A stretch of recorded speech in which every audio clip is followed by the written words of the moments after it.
Fala galera, beleza? Sejam todos bem-vindos ao canal. Estamos encerrando aqui mais uma semana nessa sexta-feira especial. Por ser sexta-feira já é especial, mas tem um lançamento aí que só se fala de outra coisa, que é Fate, a saga Winx. É verdade, você não escutou errado e eu não falei errado. Ninguém tá falando do lançamento de Winx pela Netflix.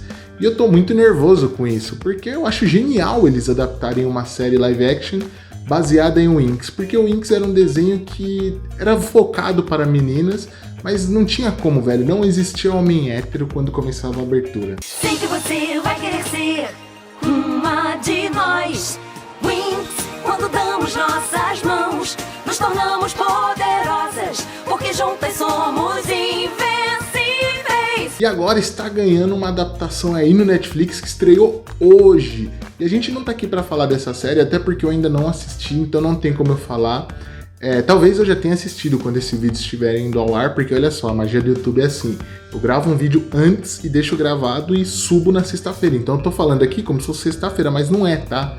Hoje não é sexta-feira, infelizmente, ainda não chegamos na sexta, porque sexta é perto do sábado e tem WandaVision. E quem sabe eu não assista também Winx. E pensando nisso, pensando nessa adaptação live action aí que eu vejo pouca gente falar, eu pensei em fazer um vídeo aqui com uma lista de alguns desenhos que ganharam adaptações live action, só que muita gente não lembra. Então pode ser que muitos que eu falei aqui, pode ser que você não lembre de nenhum, pode ser que você lembre de todos, se você tem uma memória afiada aí, tá preparado. Mas eu separei aí algumas obras que eu vejo pouca gente falar e quase ninguém lembra. E eu vou começar falando de Ben 10, porque Ben 10 foi um desenho que marcou uma geração. Na minha opinião, acho que foi o último grande desenho de ação aí que a gente teve, aquelas primeiras versões do Ben 10. Foi uma febre, um fenômeno.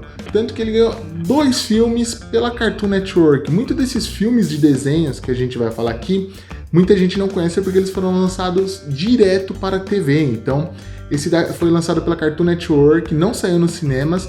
Eu lembro de ter assistido eles por DVD, que o meu primo alugou uma vez lá. Mas existe sim, não é um delírio da minha mente, tanto que eu fui até pesquisar de novo antes de fazer esse vídeo. E o filme fez tanto sucesso entre a criançada aí que ele teve 2 filmes. O primeiro é Ben 10, Corrida contra o Tempo, que ele tem aquele visual mais clássico lá do primeiro desenho, que é aquela camiseta que ele usa com 2 listras e tal. Esse filme foi lançado lá em 2007 com o Ben 10 criança, e o segundo é Ben 10 Invasão Alienígena, que hoje é o Ben 10 Shippuden, foi lançado lá em 2009. O que é muito legal dos filmes é que, diferente de outras franquias, ele não esqueceu o desenho e ele funciona meio que como uma continuação ali no meio das histórias do desenho.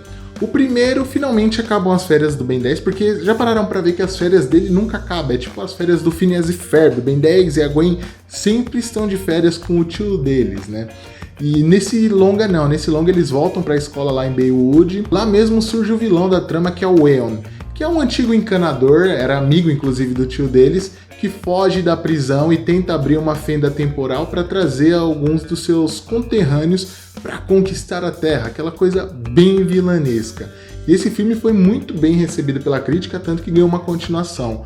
A continuação já não foi tão bem vista assim, porque muita gente falou que não tinha muito transformações, tá? Os efeitos são até que legais para um filme de TV, inclusive melhor do que de muitos filmes aí do cinema, mas acabou não fazendo muito sucesso essa continuação de 2009. Mas mesmo assim os 2 são interligados à série, inclusive o vilão do segundo, que mexe com nanochips, reaparece na série animada. Então acho da hora isso, de você simplesmente não esquecer lá e fazer uma obra totalmente à parte, você meio que seguir a história. Ben, Gwen, vocês estão bem? Nós estamos bem. Escuta, Ben, sobre o seu relógio... Eu sei. Eu fui vaidoso e abusei dos meus poderes. Me desculpa, Gwen. O segundo filme aqui da lista, talvez muita gente que esteja assistindo não conheça nem o desenho original. Se você conhece esse desenho, você tem que tomar muito cuidado, porque talvez você esteja aí no grupo de risco do Covid. Ou então você assistiu reprises como eu. Era um desenho que passava na SBT, que é o Zé Colmeia, um desenho lá do clássico estúdio Hanna-Barbera. Foi um dos grandes clássicos assim da minha infância. Eu lembro que o SBT primeiro passava a faixa dos clássicos, que eram os desenhos mais antigos, então passava Zé Colmeia, aquele Scooby-Doo antigão, Super Amigos, e depois os desenhos mais atuais. Eu acordava cedo e acompanhava desde os classicões até os mais atuais. E era um desenho muito bacana, porque é um desenho muito inocente, com uma história bem tranquilona assim, tá ligado? Uma história até que genérica, quando você para pra ver. Muitos outros desenhos copiaram um pouco da fórmula lá da história do Zé Colmeia, todo esse esqueleto criado. Então, do urso que tenta levar melhor e mora dentro de um parque e tudo mais. É até mais ou menos um esqueleto parecido com o que a gente tem com o Pica-Pau em alguns episódios. E o desenho clássico ganhou um filme lá em 2010, lançado pela Warner. E muito antes de Sonic, Detetive Pikachu, a gente já tinha filmes que misturavam o CGI com pessoas de verdade. E Zé Colmeia foi um exemplo disso lá em 2010. Um CGI até que bem feito. Não tem realismo no urso, ele tenta deixar uma coisa bem cartunesca ali, tanto no Zé Colmeia quanto no Catatal. E o filme segue uma história também bem genérica, aquela história Sessão da Tarde. Pra quem não sabe, os dois ursos moram em Yellowstone, que é um parque lá nos Estados Unidos, onde trabalha o Guard Smith, e ele sempre acaba entrando em confusões por causa dos ursos. E no filme o prefeito quer destruir o parque, fechar o parque e construir alguma outra coisa ali em cima. Aquela história bem de Sessão da Tarde que a gente conhece, sabe? O ricão malvado que tenta fechar alguma coisa que é a alegria deles, tenta destruir ali a mata nativa, aquele tipo de vilão que a gente vê mesmo na vida real. O longa não foi muito bem visto pela crítica, ele tinha até uma continuação em mente, só que acabou nunca saindo do papel depois das diversas críticas, apesar de eu achar até que é um filme ok e que segue bastante ali a história da animação. No longa, o ator Dan Aykroyd dá a voz ao Zé Colmeia, enquanto o Catatal recebe a voz de ninguém mais, ninguém menos do que Justin Timberlake. Ursos devem evitar as pessoas e não ficar roubando a comida delas. Eu e o Catatal não ousaríamos perturbar um piquenique familiar. Será que eu dei bandeira? O terceiro filme dessa lista é outro desenho que tinha aquele estereótipo de ser um desenho mais voltado para as meninas, só que também conquistou tudo que é marmanja, inclusive até gente mais velha, que era Kim Possible. Sou garoto e sou legal, o mundo eu vou livrar do mal. Não me pare que eu sou Kim Possible.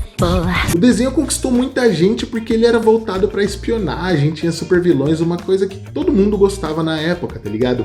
Então a gente não tinha muitos desenhos de herói ali naquele gap onde a gente teve Kim Possible, e Kim Possible acabou sendo aí a nossa heroína. Em 2019 a personagem ganhou um live action pela Disney, inclusive a gente tem ele disponível no Disney Plus, só que não.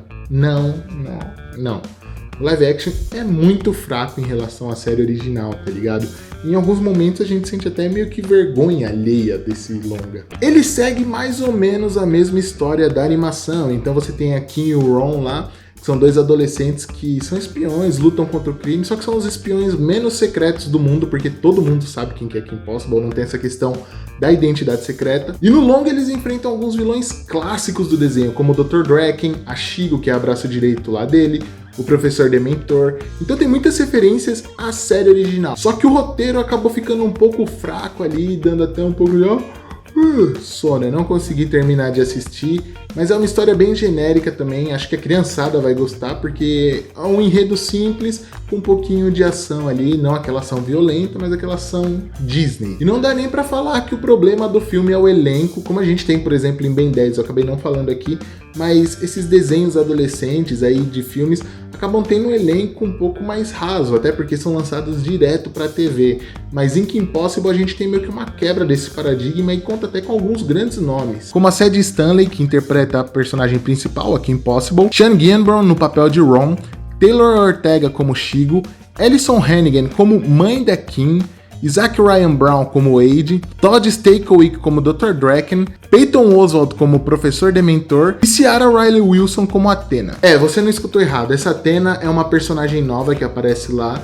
Eu não vou falar muito dela, porque senão não dá spoiler, mas ela é fundamental pra trama, inclusive vira uma grande amiga aí da Kim e do Ron. E a Disney acreditou no longa, hein, porque esse filme tem aquelas clássicas cenas ali do final, aquelas cenas, não é nem pós-crédito, é durante os créditos, onde a gente tem uma ponta aí de uma eventual continuação. Então fica aí, caso alguém tenha gostado, a expectativa para ver se a Disney vai ou não lançar essa continuação de Kim Possible. Agora, um desenho que fez bastante sucesso com live actions, pelo menos para a Nickelodeon, foi Padrinhos Mágicos. Nós vamos voltar muito tarde, então bota o time pra dormir, tá bom? Eu vou cuidar do queridinho de vocês como se fosse meu próprio filho. Divirtam-se, tchau!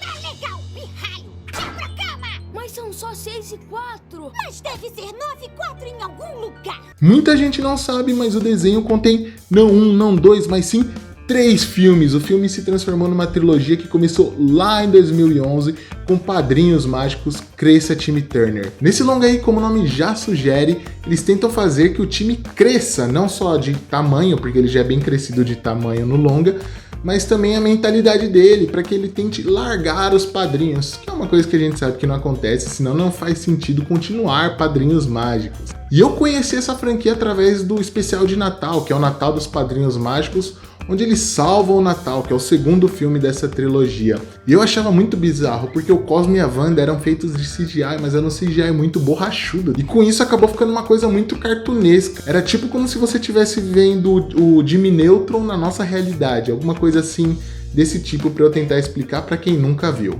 E o terceiro filme é o Verão dos Padrinhos Mágicos. Os 3 longas contam com 2 grandes astros da Nick ali no seu elenco principal. Eu falo da Nick porque a Nick pra mim é um bagulho tipo de férias com ex. A pessoa entra no elenco da Nick e ela nunca sai. Eu tenho a sensação que às vezes eu sempre vejo as mesmas pessoas nas séries, assim. E eu não tô falando que isso é ruim, não, tem ótimo.